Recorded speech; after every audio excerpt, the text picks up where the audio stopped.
Hey members, I was recently talking to Bob, one of our members in Colorado, and he shared with me a story about how he courageously defended a third party and even potentially stopped a kidnapping.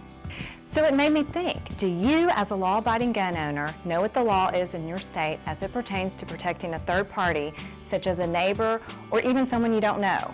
To get some clarification on this aspect of the law, I decided it would be helpful to talk to your independent program attorney to find out.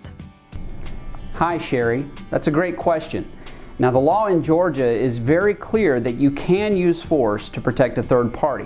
As a matter of fact, the law on the justified use of force is known as use of force in defense of self or others.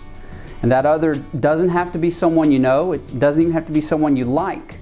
As long as you're justified in using force to protect that person, it can be any other person on the face of this planet, as long as they're in Georgia. And following up on that, does the law differ if a child is involved? The law is also the same on protection of children. The law doesn't make any distinction between children or adult. It doesn't have any distinction based on age. It only says the protection of others. Now, if the person that you are protecting is justified in using force or deadly force, you can use force or deadly force to protect them. When you are protecting a third party, you can only use that amount of force that they could use to protect themselves.